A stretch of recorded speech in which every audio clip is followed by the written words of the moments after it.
and policy advocate with over 15 years of experience working at the intersection of human rights, public health, and drug policy from a global south and decolonial perspective. She has extensive experience in international advocacy, narrative change, and civil society engagement within multilateral spaces, including the United Nations system. Her work focuses on amplifying community-based knowledge, challenging prohibitionist frameworks, you'd think I'd know how to say that one, and promoting evidence-based, rights-centered drug policies. Through her collaboration with organizations working on cannabis, harm reduction, and research access, she contributes to exposing how international drug control regimes generate research harm, particularly in resource-constrained contexts, and to advancing alternative models grounded in public health, scientific evidence, and social justice. So let's start with the basics. What is research harm?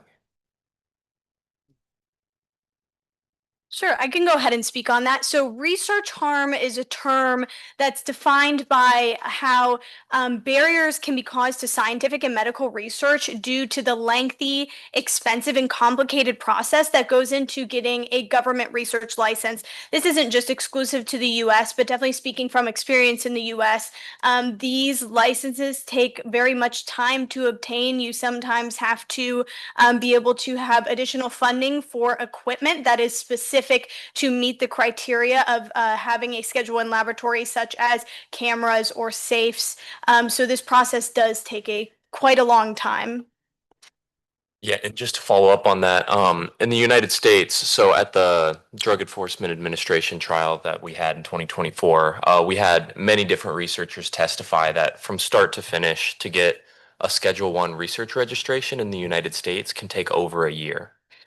And when early career researchers such as ourselves, graduate students, or early assistant professors are under such immense pressure to publish or perish, as we call it in the United States, a year wait time on doing your research is simply unacceptable, right? So many people can and do pivot to other avenues of research when there are such substantial regulatory burdens in the way.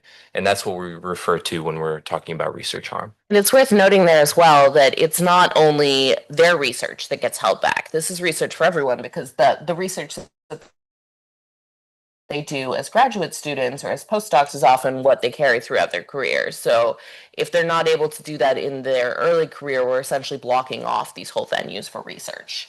And please jump in. Yeah, just wanted to reiterate it's pretty much comparable in the United Kingdom with the lengthy waiting times, obviously involving huge costs as well. And just to take a slightly broader perspective, obviously these costs are not just for us researchers and scientists, but in terms of, for example, medical cannabis and medical psychedelics, these are actually costs of lack of patient access of a medicine that can potentially help as well. So, yeah, thank you.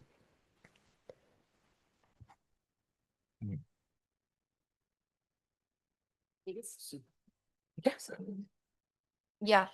Los marcos restrictivos limitan el alcance de las investigaciones científicas. En Argentina lo podemos observar, por ejemplo, que los investigadores solo tienen acceso a productos estandarizados de CBD. Y esto es un limitante justamente para el desarrollo de la academia y las investigaciones científicas, porque nos privamos de conocer el potencial terapéutico de otros cannabinoides y justamente el potencial terapéutico y la investigación que con eso conlleva. So, restrictive frameworks narrow the scope of scientific inquiry. In many cases, like in Argentina, researchers only have access to standardized products containing CBD. This reinforces the pharmaceutical narrative that CBD is the only medically relevant compound in the cannabis plant, limiting investigation into other cannabinoids and in their potential therapeutic applications. So such constraints reduce the diversity of evidence that could inform mental health treatments and other very important medical uses of the cannabinoids. So it sounds like we're already a bit into this topic, but what are some of the regulatory barriers that continue to harm scientific research and the development of rigorous rights-based research? Yes, sure. So as some people have already mentioned, long wait times, administrative burden, lots of paperwork. In the United States, you're required to have your lab fitted with certain equipment like locked safes, and there's just a lot of logistical things that need to get carried out before you're doing this research, which, in our view is a little overkill because there is no evidence of diversion of any of these chemicals from legitimate laboratory settings, at least in the United States. And so, this is just a lot of unnecessary regulatory burden in our view. I can add to that, especially speaking from in the US, it's a lot harder to get funding to even conduct a study using Schedule I substances. And so you're limited by what your state or federal government might fund for looking into this research. And so you might have to look into like philanthropic dollars, and that just contributes to the wait time of how long it can take to, one, get funding for your study, but yes, also approval. And so one, I would say on the regulatory side, but then also if you're conducting Schedule I research or you're proposing that, even just getting approval from your university. I know I live in North Carolina, and UNC Chapel Hill currently has a psilocybin for treatment-resistant depression study, and it took them 2 years even to just get their university to approve the study. And so there's many barriers and layers to these processes, unfortunately. And to bring that back to the early career scientists that we were discussing earlier, that 2 years, if it's 2 years for the study, at that point you've run out of your research grant and you've essentially stopped your career. You're not going to be able to advance. And so not only is this research not happening, you're essentially keeping a brilliant young mind out of the entire field. I can give an additional example on this. When I started my research career at Syracuse University in 2019, I had joined a laboratory that was studying THC and CBD on the analgesic effects in clinical models. So we were working on it with humans. And it's 2019. That's the future. That's not that long ago, but then it felt really like the future. And some of the first work out of that study got published, and my PI came to me and said, "Congratulations, this is the first study out of Syracuse to be published with cannabinoids." And I said, "It's 2019, what are you talking about?" And that's just an example of how many barriers there are in this type of research, that it took a high-ranking university in the US until 2019 to publish anything on cannabis, period. And luckily that lab did get started and is still operating, but that's a great example of really how long this takes, that a lot of research that should have already in our minds been conducted, been happening, is still in the process of beginning because of these regulations. I'd like to add, piggybacking off of Brooke, just like cannabis and cannabinoids, many of these chemicals have been around for decades and have been inaccessible due to these regulatory burdens.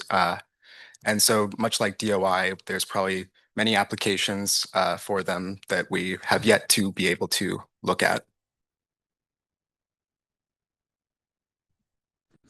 Yes, and So, please go. yes, just to add to this, is very much similar from the UK perspective. Europe, obviously, various European countries are moving at different speeds in this, but this is absolutely, the case here in the UK. And just as you just said, in terms of the potential medical applications of both the cannabinoids and various psychedelics, we are way behind where we could actually be in terms of helping patients with various pain conditions, for example, in relation to medical cannabis, and various mental health conditions in relation to the psychedelic medicines.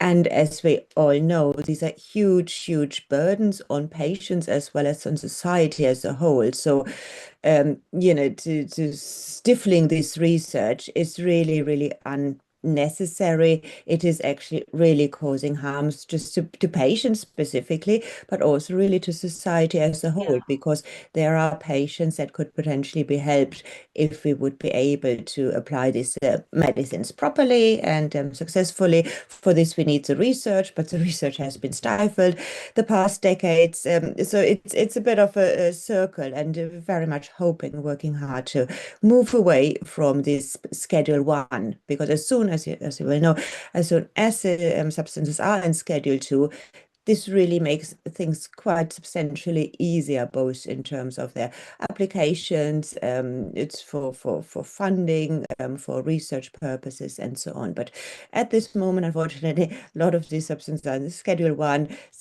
perceived as having no medical value. Thank you. En Argentina, desde el 2017, existe una ley 27350 que es de uso medicinal y aplicada a la investigación, lo cual se reconoce una serie de dolencias y patologías para la aplicación de cannabis. Es una lucha que se ha logrado y que, bueno, aún continúa en poder defenderla porque siempre estamos al margen de las restricciones y del retroceso. El uso de dolor y es una de las aplicaciones principales de cannabis en Argentina. So in Argentina, there is the law 27350 from 2017 that allows the medical use and some clinical research about cannabis, but it does not fully regulate. So it's a law that we need to keep struggling to keep because it all the time is restrictive, and there are tons of things and uses, therapeutical uses of cannabis that cannot be, in which cannot be implemented. But one of the good things about this law is that it includes the use of cannabis for pain. So that's one big step forward that we've taken, but that does not mean that this law allows to fully engage with research. So it's obvious that a lot of the interest that we have in doing the research around these is to address some of the most pressing public health issues of our time, but research harms our ability to do so in a very real way. Can you all talk a little bit more about that and how the public health aspect should really be considered when it comes to scheduling decisions? Yeah, absolutely. This was one of the central points that we made in our case against the DEA, is that in the United States, they're required to consider when scheduling a substance what the risk to public health of that substance is. And, classically, of course, we think of negative things with these substances, right? There might be a negative risk to public health. We asked the DEA to consider what the risk to public health might be if they schedule it. Because by preventing so much research from occurring, DOA I'm going to cut Joe off for a second to make clear that this is the first time that this has happened as well, because we just weren't considering it whatsoever previous to this. Yeah. And so we made the case, since DOI is so instrumental in studying inflammatory conditions, pain conditions, mental health, depression, addiction, that there's a massive risk to public health of scheduling DOI, right? And so when we're asking these regulatory bodies to consider the public health risks, not only of that substance of potential illicit use, but also what would happen to public health by preventing so much scientific research from being done. In addition to that as well, one of the bases of scheduling these substances most of the time is their application for medical use. And a large problem here is that you're scheduling a substance that will make it then much harder to do research on the substance. Therefore, we cannot even determine if there's a possible medical use now that we have these barriers. So we can't even think about this in the context of medical use because we have not been given the opportunity for a lot of these substances to explore the medical use to begin with. I completely agree with what Brooke is saying, is that when we rush towards scheduling, we're just automatically ruling out any possible, breakthroughs in science and medicine before even giving it the opportunity. And just to elaborate, when Joe was speaking on the hearing at the DEA, and this was in 2024, and so we had quite a few scientific witnesses that were testifying, and one man that was on the stand is Dr. David Nichols, and he was speaking about how his son, Charles Nichols, is at a research institution in Louisiana, and And he was looking into inflammation and different types of medicines and drugs in order to help treat chronic inflammation, and that he was looking at different substances that he could use. And the drug that we're speaking on, DOI, is very accessible because it's currently unscheduled. And so that was the drug that he decided to investigate in his lab just because of how accessible it is. And through his research and discovery, he found that the psychedelic DOI is one of the most powerful anti-inflammatory drugs that exists, and much more so than non-steroidal anti-inflammatory drugs. And so that's just one example of possible, breakthroughs for innovations in human health that could happen from not immediately scheduling these substances. There was another similar story that came out when we were in court as well, also from Dr. Nichols, of a colleague he had who had simply a hunch. He wanted to test something, and I think it was in relation to colorectal cancer, but it might have been heart disease. I can't remember off the top of my head. It was colorectal cancer, yes. He simply had a hunch as they were having a conversation over lunch, and he wanted to test it. Well, because DOI was not a scheduled substance, he was able to just try it out and see if it made sense for his research. Whereas if it were a Schedule I substance, we would be talking about 2 years potentially before he could check and see if that even worked. And that would be if all the approvals had gone through and if he were in the right type of lab and held the right license. And so you can see that massive impact. And that's 2 years. Someone with colorectal cancer would die in that time. Anne? Yeah, I agree. And just to add to that, I mean, we have in the UK as well as internationally, we have increasing emerging number of studies involving ketamine for treatment-resistant depression, alcohol use disorders, amongst others, and very successful, I should say. However, we're doing the research on ketamine because it is Schedule II. It is a licensed medicine, albeit for maybe different medical conditions and so on.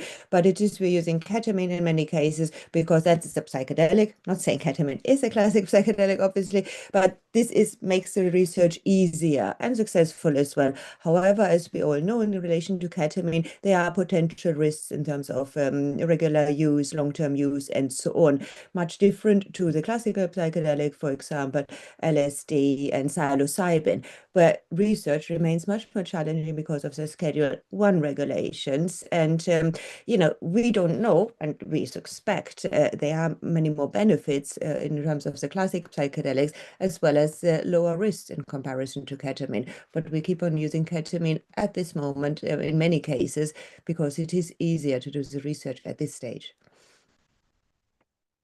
I'd like to add, as someone who works in a ketamine clinic, I fully agree with you, Dr. Schlag. And in this case, a lot of these patients have people who have tried many, many different traditional approaches to treating their mental illnesses, which have not been helpful for them. And so I think it's worth mentioning that a lot of these potentially breakthrough therapies, such as in the case of ketamine, won't be accessible to people unless the scheduling is changed. Yes, I agree. Yeah, and then just to make this a little bit more explicit, when talking about the public health aspect of this, in the United States with the Controlled Substances Act, we have what's called an 8-factor analysis that the DEA must consider when deciding whether or not to schedule a substance. And factor 6 is explicitly the risk, if any, to public health. And so we asked the DEA to consider research harm under factor 6, the risk to public health. The WHO and CND have a similar factor. They have similar considerations when they decide whether to schedule or which schedule to place drugs in.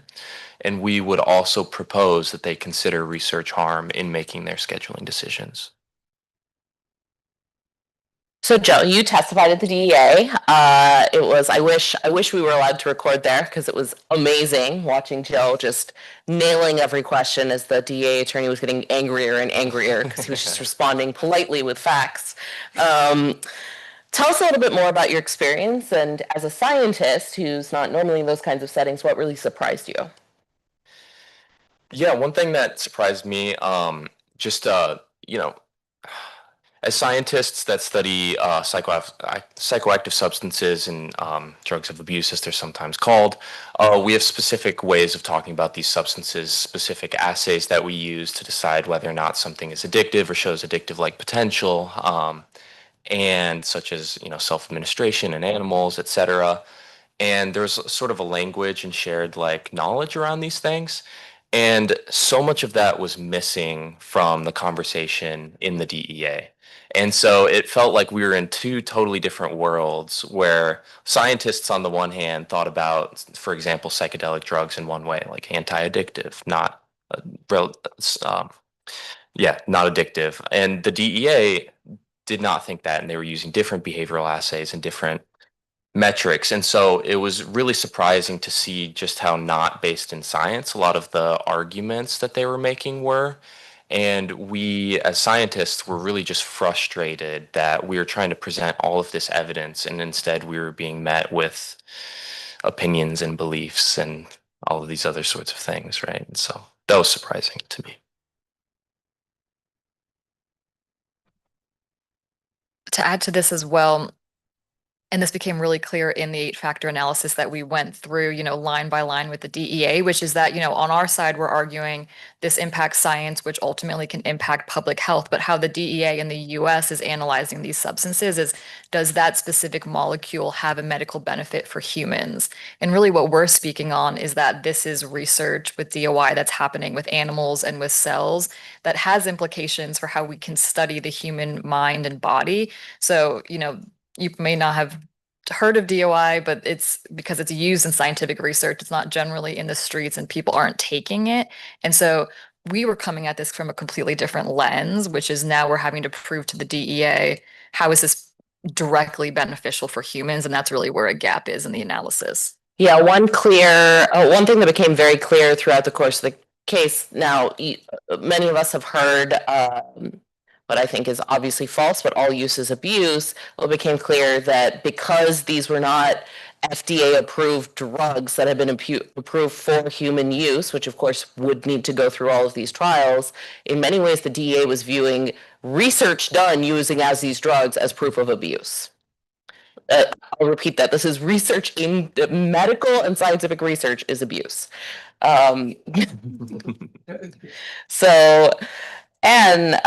Actually, Gina, let's talk a little bit more about the impact of research harm as a new legal precedent and how it's been applied to the law since the hearing concluded. So it's worth mentioning here, this is an ongoing case. We actually haven't received a decision from the DEA, and once we do, Judge Sofling had said that he ultimately sided with the DEA. He said that the science was all on our side, but he had to side with the DEA. But it has not been adopted. DOI and DOC are still de facto, are still unscheduled. If and when it is to move forward, if they do move forward scheduling, we will be taking them to court again. However, in the meantime, research harm has really been making some impacts in the policy world. And so if you could speak a little on that. Yeah, I'm happy to. So our case with the DEA happened in 2024, and subsequently on the federal level in 2025, US Congress passed something called the Halt Fentanyl Act, which essentially makes fentanyl-related substances or fentanyl analogs all into Schedule 1. And so we, as an organization, are not supportive of this, but there is an organization that we work with who knew that that bill was going to pass in Congress. And so they thought, how can we make this slightly better? And so they included research provisions within that bill that ultimately passed that would help address some of the research harm that we're speaking on. And so a few things that the Halt Fentanyl Act does is, for example, expedites the process for initiating research with Schedule 1 substances through the DEA. It also permits similar labs and individuals to do Schedule 1 research under the same license. So not everyone is having to apply for their own individual license. And also clarify some of the manufacturing related ways for these substances. And one other interesting thing that the Halt Fentanyl Act does is that lab or university could continue the research that they were conducting, even if that substance ends up becoming Schedule 1 later on. And so while there's still many steps that we need to take here, I think that this the DEA hearing obviously sets a research harm precedent, as well as the new provisions within the whole Fentanyl Act. Yeah, and it's worth mentioning that the DOJ has missed its deadline to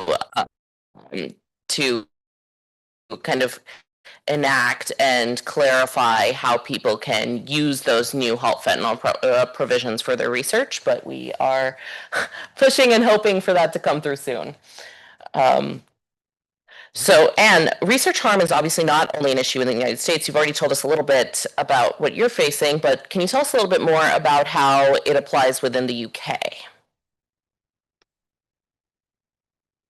Yes, I think it is in many ways very similar to what the colleagues from the US have said. We have the Home Office here in the UK, and research into scheduled substances requires a Home Office license, which again can take a very long time. I mean, so time-wise, it's lengthy. That obviously raises the costs, and really quite similar to what was said already. That stops research in its tracks. It stifles research, especially young researchers who may have got a grant for a couple of years or even 3 years. Might run out of time and money when they actually receive the license by that time. Not that it's granted that they receive the license anyway.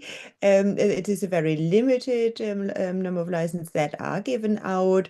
The Home Office here is it's always taking its time, whether this is the cannabinoids or the psychedelics. So we've experienced problems with both of these. And I would just echo the discussion that was already had, and similar in terms of the actual facilities and the logistics. Cameras are required, the locks on the door, the fridge has to be locked to the wall, similar things that we are experiencing in for all the Schedule 1 licenses. And obviously this harms the research, harms ultimately patients, and we could make it just so much more efficient.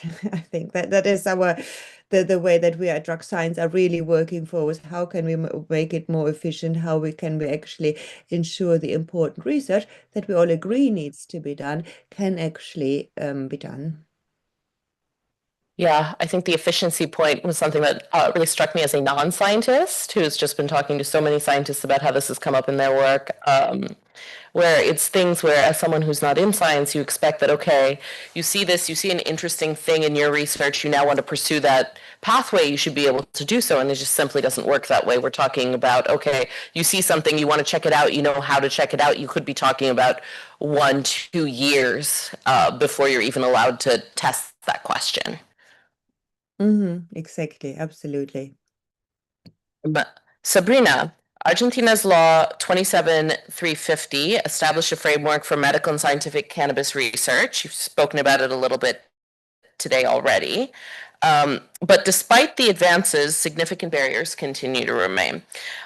From a Global South perspective, how do restrictive drug control frameworks impact mental health care, professional training, and access to evidence-based therapeutic tools? Yeah.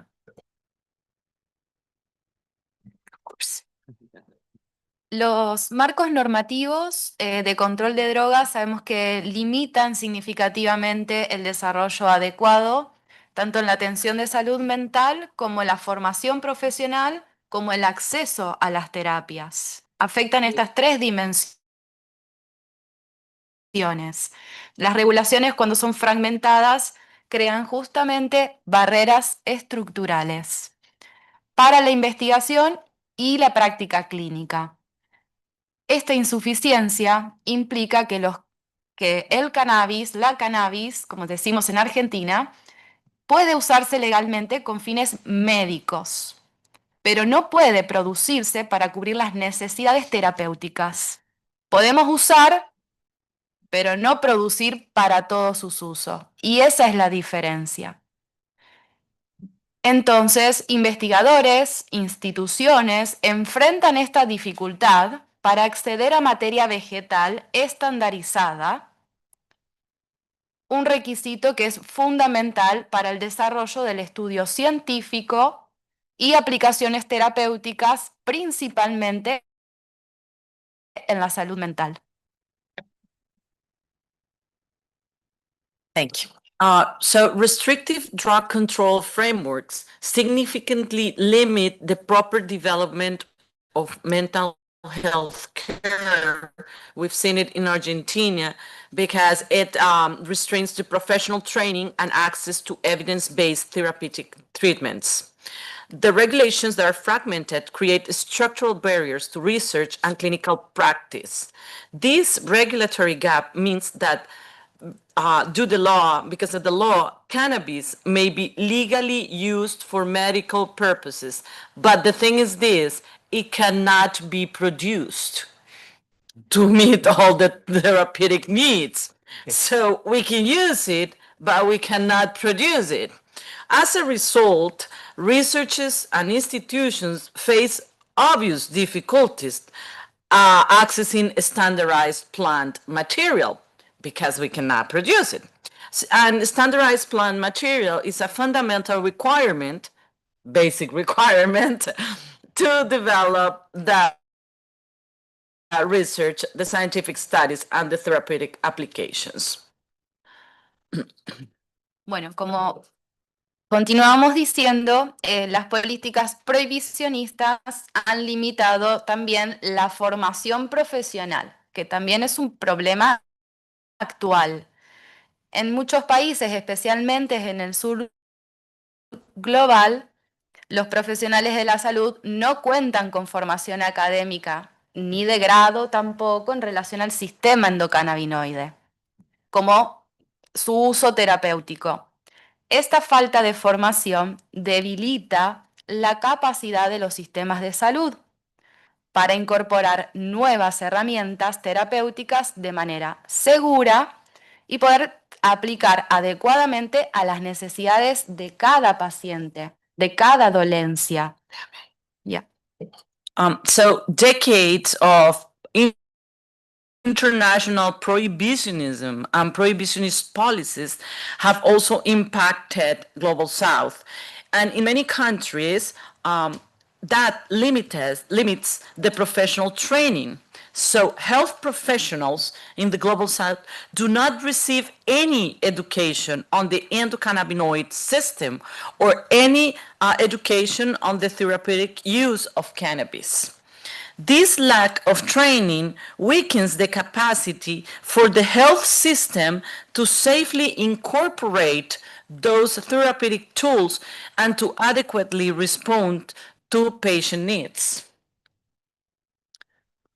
Frente a esta situación y estas barreras, AUPAC, la asociación, ha desarrollado estrategias alternativas e innovadoras para generar justamente evidencia y fortalecer las capacidades y las formaciones de los profesionales. A través de investigaciones clínicas y observacionales se ha sistematizado la evidencia del mundo real, generando a partir de la atención de más de 5.000 admisiones y seguimiento a pacientes durante la última década. Los resultados han sido presentados en congresos nacionales e internacionales, publicados en revistas científicas, contribuyendo no solo al conocimiento clínico e informativo, sino también a la mejora de las prácticas productivas. So in response to these barriers, civil society has to step in, and AUPAC has developed alternative and innovative strategies to generate that evidence and to strengthen the professional capacities. Through clinical and observational research, real-world evidence has been systematized from the care of nearly 5,000 patients over the past decade.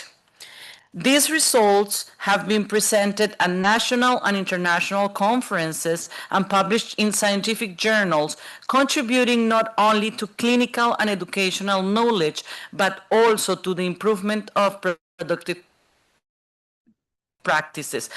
All this within the framework of this very restrictive law, who is getting the impact and the backlash of doing this research and advancing new and innovative strategies. You could see the production that cannot be done, so we do. And so we're in a daily basis facing the possibility of being shut down, of being criminalized, of being, even though there is clinical and observational research that's been published that supports the need of this production, we are all every day in the possibility of being criminalized and shut down, and especially now with this very, very right-wing crazy government. So yeah. This is where the civil society steps in and supports patients.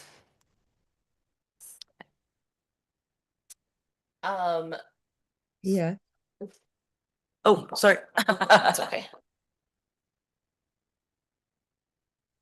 We need more mics at this table. So just to wrap us up, let's bring it back to here at the UN where we're presenting today. And it was actually the UN Commission on Narcotic Drugs that placed DOC into Schedule 1 of the 1971 Convention in March 2020. They did this following a recommendation from the WHO to schedule DOC the previous year that had included ties to DOI as well. Both of which were cited by the DEA as part of their reasoning for attempting to schedule, I would mention is say criminalize both DOI and DOC. So what role does the UN policy play in creating research harm, and what can the UN do to help ameliorate research harm moving forward? Yeah, I can just touch on that real quick. So one thing we were running into with this trial is that DOI and DOC were both being proposed to be scheduled. And DOC is important in research, less so than DOI in the US, but still important. But we were only able to make arguments for DOI basically because the US has treaty obligations under the Controlled Substances Act and to the CND such that they're legally obligated to schedule DOC. And so, at our level, at the federal level, as scientists, we can't even make arguments to the DEA as to the scientific and medical utility of these substances. If they're scheduled by the CND, they have to schedule. And so our hands are tied at the federal level. And so that's why we came here and why we want to continue this work at the CND and with the WHO and all relevant parties is that we want to make sure that research harm is being considered in scheduling decisions every step of the way. And so we want to enable scientific research to be done all across the globe so that we can discover the benefits and potential risks of these substances. I'd also like to add something this year that's particularly relevant is that the indazole-based synthetic cannabinoid MDMA Fubinica was on the agenda this year to be added into Schedule 2 status. My question here and the issue is how are young scientists and cannabinoid researchers going to continue if the UN or independent countries, especially like in the US with the Controlled Substances Act, if they keep scheduling CB1 agonists, which is what a lot of these psychoactive cannabinoid compounds are, to help us understand the body's endocannabinoid system. It is shutting down cannabinoid research, which is surprisingly already a field that doesn't have a lot of people in it, especially in the US. So my question is with that is we're seeing it slowly happen every year. We had HHC, now it's Fubinica this year. When is it going to stop? Is it going to stop when we run out of CB1 agonists to research without a license? Yes, probably, if we don't do something. It really feels like they're just shutting down the avenues for inquiry very systematically. And with that, do we have any questions for the audience? So they touched on it in Argentina. I was wondering how in the US the harm is also what you're researching, especially with cannabis. I'm not familiar with those other substances, but I'm guessing you can create it in a lab with cannabis. You can. And I think the only way licensed producer right now is the University of Mississippi, has very subpar cannabis. So even when you actually get all the licenses, the materials you work with are subpar. Has you guys seen any movement on any other producers?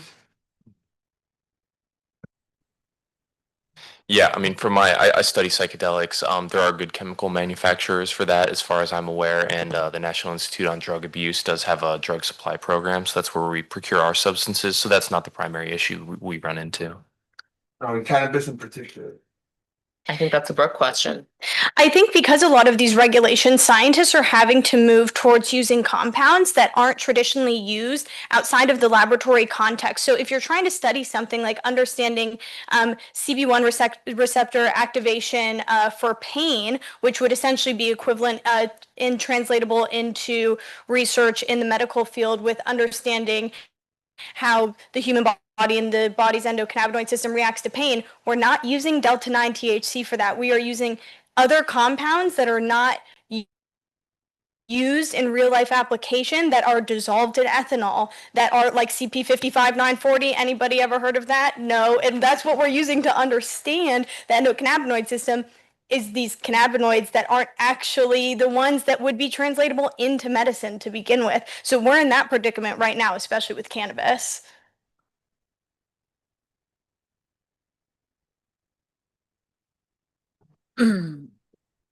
Bueno, nos gustaría hacer una conclusión de lo conversado de este encuentro y para comprender y poder aprovechar plenamente el potencial terapéutico que nos da la planta de cannabis, así como otras plantas también y otras sustancias con bases científicas, es fundamental que los marcos regulatorios reconozcan la importancia de la investigación y respondan a las necesidades prácticas reales.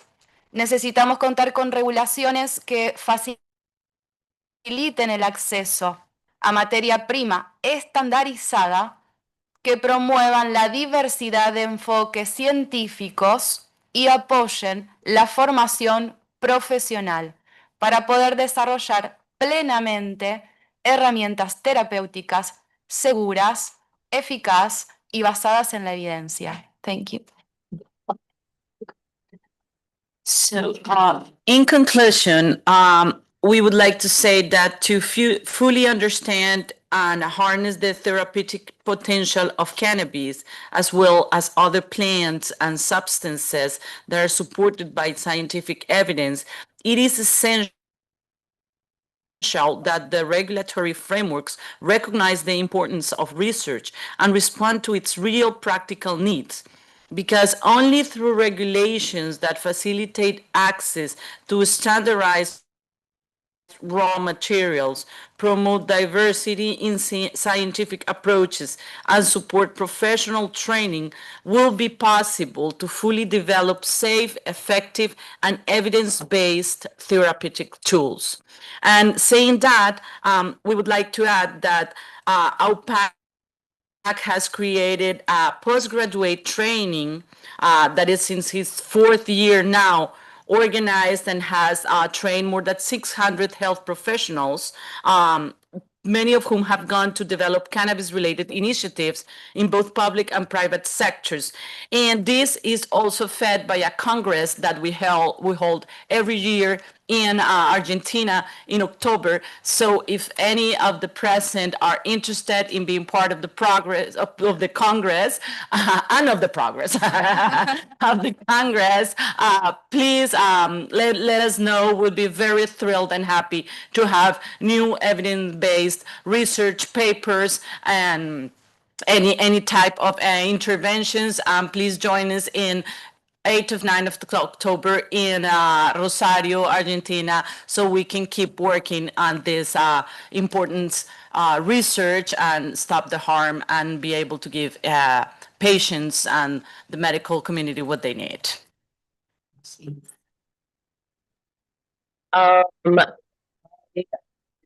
Recognize this question. If we have time, we'll get to your question too. Hi, I have a question. I was wondering, have you guys been in contact with any of the Canadian researchers? Because I know for a fact that in Canada, it's been pretty much the same issues when around research. And do you know any? Have you been? No, but that's an excellent idea. Would love to speak after if you have any contacts. Would love to get in touch with them. Thank you. Hi, thank you. I'm Asfi and I'm with Youth Rise and I'm from Indonesia. We have that kind of drug scheduling and classification as well in Indonesia. And for example, like it's full punitive, it's full prohibited to use for personal use, but actually in paper they allow us to do research for like cannabis. But in practical, Indonesia, police are the one who issue research permits for substance use. Substance like cannabis, for example. So it's very hard to do independent research like the government. Even like we cannot stop doing the research even if it's like not allowed. And we do have some kind of practical experience. Like okay, we will do advocacy with this kind of foreign external findings or data or like sample like lab like from Thailand or for example like foreign countries, but the government won't accept foreign studies as evidence for policy change. Like has anything like this happened in your country too, or like when it comes to research ecosystem in your country as well?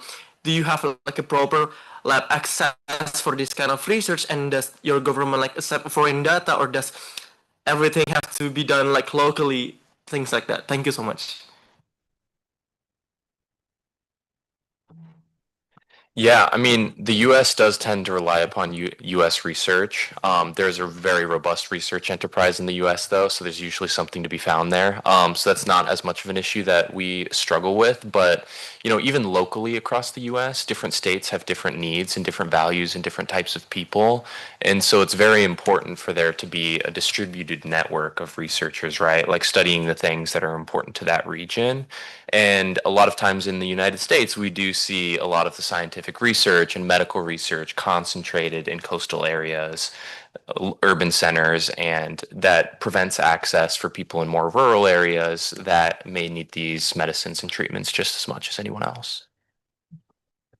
Okay, we're coming up on time now, so I would like to request my panelists if you could just in 1 to 2 sentences, please keep it short. What would you like the audience to take from our discussion today? Yeah, more research is better. We need more research, both for the potential benefits and the potential harms of controlled substances. And limiting research access is a public health risk and should be considered as such when making scheduling decisions. I would like to say that the continuation of research harms, especially targeted towards cannabinoids, is going to cause an extinction over time of cannabinoid-based labs and cannabinoid research scientists, especially young scientists. Nobody is going to be able to get involved in this work if we do not do something soon. Research harm makes research more expensive, less innovative, more stigmatized for researchers and mental health professionals or physicians more generally, and also policymakers. And this sort of regulatory burdens have been, at least in the US, been a problem for 50 to 60 years, if not longer. And many of these things could have been breakthrough treatments by now or had many other scientific applications. So I think it's important that we put our best foot forward and make these changes as quickly as possible. Yeah, so the Schedule 1 licensing obviously harms research, as we discussed, but I'd like to say would harms patients as well as the broader society as a whole as well. Showing up and sharing your knowledge and experience is one of the most important things that you can do. So coming to the UN and sharing your research, your policy, and your background, but also if you're a young person, there's still room for you to advocate. So our court case against the DEA was actually fully run by PhD students and postdoc students who, one, saw that DOI was going to be scheduled through the Federal Register, submitted the paperwork, provided the expert testimony, did all of the organization, and showed up in person. So even if you feel like you're not the most qualified, sometimes having the will to show up and make a change is just as important. Diré, y en nombre y en representación de mis compañeros de AUPAC, que muchos están conectados, que lo que sucede, los problemas, lo que sucede en Europa, hay que reconocer que impacta fuertemente en el sur de América. Y que una sustancia esté prohibida o no, no siempre tiene que ver con los perjuicios en la salud. sino que muchas veces tiene que ver con los intereses económicos. So what I would say, and this represents of my all my colleagues back in from AUPAC in Argentina, some of them are connected and listening through our Zoom meeting. And what I would like to say, representing all of us, is that what happens in Europe impacts strongly in the global south, especially in the south of the Americas. And so, and we strongly believe that the prohibition of a substance most of the time is not due or linked to the harm that it does to the health of people, but to specific economic and financial interests.